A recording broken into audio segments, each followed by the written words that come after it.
Hello friends, welcome back சித்தர்பாக் channel நண்பர்களே. இன்றைக்கி இந்த வீடியோவில் மிக முக்கியமான ஒரு ஜோதிட தாள்களை தான் இப்போ இந்த வீடியோவில் அதிரடியாக பார்க்க போகிறோம். ஜோதிட தாள்களை அதிரடியாக பார்க்குறதுக்கு முன்னாடி எதை பற்றிய ஜோதிட தாள்கள் அப்படிங்கிறத இன்ட்ரோவில் ஃபஸ்ட்டு சொல்கிறேன். அதை நோட் பண்ணிக்கோங்க. தற்போது ஆங்கில மாதத்தில் 2வது மாதமான மாசி மாதமானது பிறந்து நடந்துகிட்ருக்கு. மாசி மாதம் பார்த்திங்கன்னு வச்சுக்கோங்களேன், ரொம்ப முக்கியமான மாதம். 2வது மாதம்னு சொல்கிறேன் பாருங்கள். தமிழ் மாதத்தில் 11வது மாதமான மாசி மாதமானது பிறந்து நடந்துகிட்ருக்கு. ஆங்கில மாதத்தில் தான் 2வது மாதமான பிப்ரவரி மாதமானது நடந்துகிட்ருக்கு. ஸோ இந்த பிப்ரவரியில் 26ஆம் தேதி ஒரு அதிமுக்கியமான நாள் என்று சொல்லப்படுது. பிப்ரவரியுடைய 26ஆம் தேதி அப்படி என்ன முக்கியமான நாள் அப்படின்னு பார்க்கும்போது, பிப்ரவரியுடைய 26ஆம் தேதி அன்னைக்கு தமிழ் மாதத்தில் மாசியுடைய 14ஆம் நாளானது வருது. ஆக்சுவலி இந்த நாள் கிழமை பார்த்திங்கன்னு வச்சுக்கோங்களேன், புதன்கிழமை. அப்படி என்ன இந்த நாள் முக்கியமான புதன்கிழமை அப்படின்னு பார்க்கும்போது, இந்த புதன்கிழமை பார்த்திங்கன்னு வச்சுக்கோங்களேன், சிவராத்திரியானது வருது. வரக்கூடிய சிவராத்திரி மாசி மாதத்தில் வரக்கூடிய சிவராத்திரி. இந்த சிவராத்திரி மகா சிவராத்திரி என்று அழைக்கப்படுது. இந்த சிவராத்திரி அன்னைக்கு ஏற்படக்கூடிய கிரக மாற்றங்கள், கிரகங்களுடைய அமைப்பு காரணமாக ஒவ்வொரு ராசிக்கும் தலைவிதி மாறும். அதில் கடக ராசிக்கார நேர்களுக்கு என்ன மாதிரி தலைவிதி மாறும் அப்படிங்கிறத தான் இந்த வீடியோவில் சொல்ல போகிறேன். கடக ராசிக்காரங்களுக்கு இந்த சிவராத்திரி அதிர்ஷ்டமா ஆபத்தா அப்படிங்கிறத ஃபுல்லாக எக்ஸ்பிளைன் பண்ண போகிறேன். கடக ராசியில் பிறந்தவங்க உங்கள் ராசிக்கு இந்த சிவராத்திரியில் என்ன மாதிரியான பலன் கிடைக்குங்கிறத தெரிஞ்சுக்குங்க.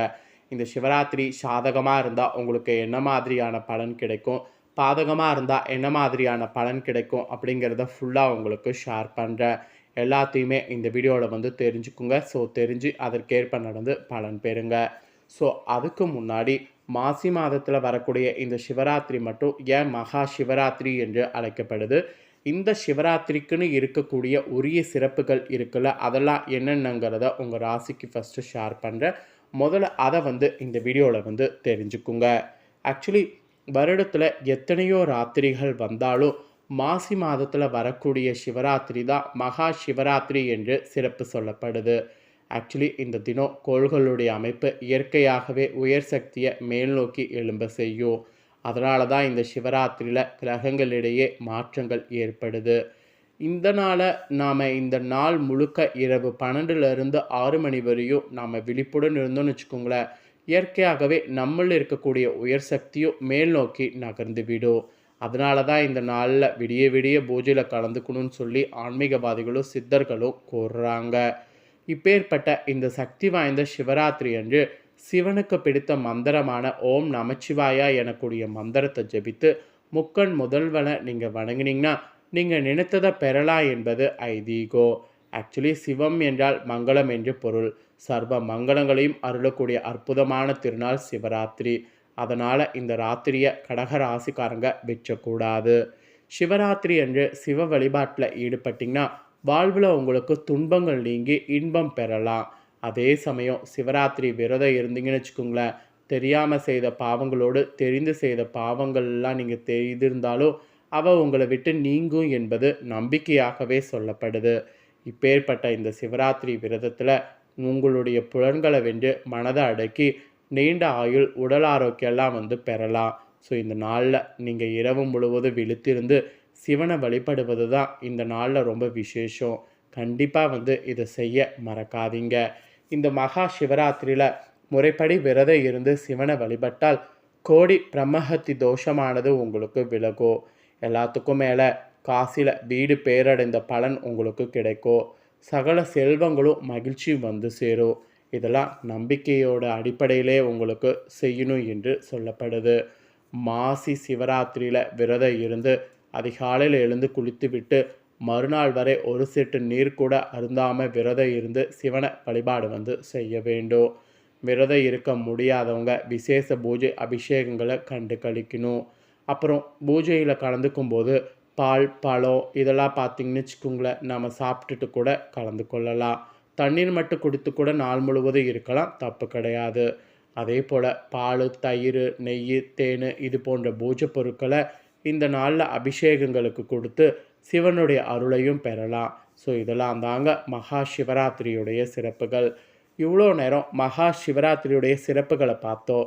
இப்போ உங்கள் ராசிக்கு இந்த சிவராத்திரி அதிர்ஷ்டத்தை அள்ளி தருமா அப்படிங்கிறத பார்க்க போகிறோம். அதிர்ஷ்ட அள்ளி தருமா தராதாங்கிறது கிரகநிலைகள் வைத்து தான் சொல்லப்படும். ஸோ ஃபஸ்ட்டு கிரகநிலைகள் உங்களுக்கு எப்படி அமைஞ்சிருக்குங்கிறத எக்ஸ்பிளைன் பண்ணுறேன். கிரகநிலைகள் எப்படி அமைஞ்சிருக்கு அப்படிங்கிறத முதல்ல உங்கள் ராசிக்கு தெரிஞ்சுக்குங்க. அதுக்கப்புறம் உங்களுக்கான பலனை இந்த வீடியோவில் பார்க்கலாம். உங்கள் ராசியில் 3வது இடத்துல கேது அமர்றாரு. இது தைரிய வீரியஸ்தானத்தை குறிக்குது. அப்புறம் ராசிக்கு 8ஆம் இடமான அஸ்தமஸ்தானத்தில் சனி, புதன், சூரியன் ஆகிய 3 கிரகங்கள் இருக்கிறாங்க. அப்புறம் 9ஆம் இடமான பாக்கிஸ்தானத்தில் சுக்கிரன் உச்சம் பெற்று ராகுவோடு இணைகிறாங்க. அப்புறம் ராசிக்கு 11ஆம் இடமான லாபஸ்தானத்தில் குரு பகவான் இருக்கிறாங்க. இது சுக்கிரன் குரு பரிவர்த்தனையானது நடைபெற செய்யுது. அப்புறம் ராசிக்கு 12வது இடத்துல செவ்வாய் அமர்றாங்க. இந்த மாதிரி கிரகநிலைகள் இந்த சிவராத்திரியில் அமைஞ்சிருக்கு. இதனோட அடிப்படையில் தான் உங்களுக்கான பலன்கள் குறிப்பிடப்பட்டிருக்கு. வாங்க பார்க்கலாம். இந்த சிவராத்திரியில் சூரியன் உங்களுக்கு குடும்ப பழக்க வழக்கத்துக்கு அதிபதியாக இருக்கிறாரு. அவர் 7வது இடத்துல இருந்து 8வது இடத்துக்கு பயிற்சி ஆகிறாரு. அவர் 2வது இடத்தை பார்க்குறாரு. இதனால் உங்களுடைய குடும்ப உறுப்பினர்களுக்குள் இருந்த மனக்கசப்புக்கெல்லாம் நீங்கும். குடும்பத்தினர்கள்லாம் இணைந்து தொலைதூரத்தில் உள்ள கோயில்களுக்கு செல்வதற்கு வாய்ப்பு இருக்குது. அப்படி செஞ்சீங்கன்னா அது உங்களுக்கு பயங்கரமான வளர்ச்சியை ஏற்படுத்தும். உங்களுடைய வருமானத்தில் ஒரு பகுதியை சரியாக முதலீடு செய்து வந்தீங்கன்னா இந்த சிவராத்திரிக்கு பிறகு நல்ல பலன்கள் உங்களுக்கு கிடைக்கும். அரசியல் தொடர்புடைய தொழிலில் இருந்த தடைகள் வழக்குகள்லாம் நீங்கும். பழைய பாக்கிகளில் ஒரு சிறிய பாகம் வருவதற்கு வாய்ப்பு இருக்குது. தொழிலில் புதிய மாற்றங்கள் ஏற்படும். தொழிலில் இடமாற்றம் செய்தீங்கன்னா லாபத்தை தரும். அதனால் தொழில் செய்கிறவங்களாம் இடமாற்றத்தை பண்ணுங்கள். அப்புறம் இந்த சிவராத்திரியில் குலதெய்வத்துடைய அருள் இருக்குது. எல்லாத்துக்கும் மேலே புதன் கிரகத்தின் பயிற்சி உங்களுக்கு நல்ல மாற்றத்தை கொடுக்க போகுது. புதன் கிரகத்தால் விபரீத ராஜயோகம் ஏற்பட போகுது. சின்ன சின்ன தடைகள் இருந்தாலும் அதில் நினைத்து பார்க்க முடியாத வளர்ச்சி உங்களுக்கு கிடைக்கும். உங்களுடைய முன்னேற்றத்துக்கான அனைத்து முயற்சிகளும் இனி நீங்கள் செய்வது இந்த சிவராத்திரியிலிருந்து கை கொடுக்கும். தந்தை வழி சொத்தில் இருந்த பிரச்சனைகள்லாம் உங்களுக்கு நீங்கும். ஸோ தந்தை வழி சொத்துக்களில் பிரச்சனைகள் நீங்கிறதுனால தந்தை வழி சொத்தில் முக்கிய விஷயங்கள் ஏதாவது செய்கிறதா இருந்தால் தாராளமாக செய்யுங்க. அப்புறம் உங்களுக்கு சகோதரர்கள் வழியில் உதவிகள் கிடைக்கும். இது உங்களுக்கு நல்ல மாற்றங்களை கிடைக்கிற மாதிரி பண்ணும். சொத்து சார்ந்த ஆவணங்களில் எதிர்பார்த்த மாற்றமானது இருக்கும். உங்களுடைய திறமைக்கேற்ற முழு அங்கீகாரம் இந்த சிவராத்திரியிலேருந்து கிடைக்கும். தாய் தந்தை இடையே இருந்த பிரச்சனைகள்லாம் நீங்கும். உங்கள் செயல்களில் உறவினர்கள் பெருமை கொள்வாங்க. எல்லாத்துக்கும் மேலே பொறுப்புகள் உங்களுக்கு அதிகரிக்கும். உத்தியோகத்தில் பதவி உயர்வெல்லாம் உண்டு. ஸோ பதவி உயர்வை நல்லா என்ஜாய் பண்ணிக்கோங்க. உங்கள் சேமிப்பை மற்றவர்களுக்கு பகிர வேண்டாம். பணத்தெல்லாம் கவனமாக கையாள வேண்டும். வயது முதிர்ந்த கடகராசிக்காரங்க கண் பிரச்சனை, தலைவலி, மூச்சு விடுவதில் சிரமம்லாம் இருக்கும். ஸோ உடல் ஆரோக்கியத்தில் கொஞ்சம் கவனமாக இருக்கணும். குழந்தைகளுடைய கல்வியில் சற்று மந்தமாக இருக்கும். குழந்தைகள் மீது அதிக கவனமாக இருக்க வேண்டும். வார்த்தைகளில் கூட மிகவும் கவனமாக இருக்க வேண்டும். எல்லாத்துக்கும் மேலே வாழ்க்கை துணை, தந்தை ஆரோக்கியத்தில் கவனமாக இருங்க. சமூகத்தில் உரிய அங்கீகாரம் கிடைக்கவில்லை என்ற வருத்தம் இருக்கும். தொழிலில் பார்ட்னர்களிட கவனமாக இருங்க. கணவன் மனைவிக்கிடையே வாக்குவாதத்தை தவிர்க்க வேண்டும். உத்தியோக தொழிலில் அலைச்சல் இருக்கும், வீண் விரயம் இருக்கும்.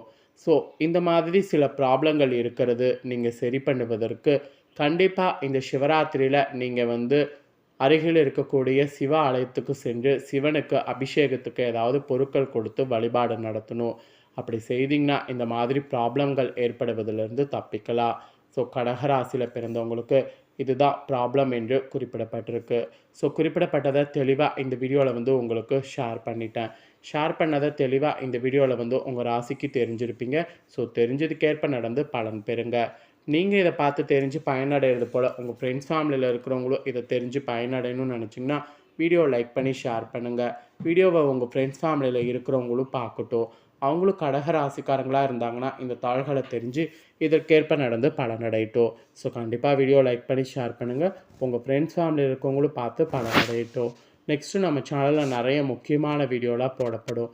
அதை எல்லாத்தையுமே உடனுக்குடனே தெரிந்து கொள்ள மறக்காமல் நம்ம சேனலை சப்ஸ்கிரைப் பண்ணுங்கள். கூட பெல் பண்ண ப்ரெஸ் பண்ணுங்கள். அதை பண்ணிட்டீங்கன்னா இனி நான் போகிற மற்ற அப்டேட்டான எல்லா வீடியோஸும் உடனுக்குடனே தெரிந்து கொள்ளலாம். ஸோ மறக்காமல் பண்ணுங்கள். சுவாரஸ்யமாக வேறொரு வீடியோவில் சந்திக்கிறேன். நன்றி.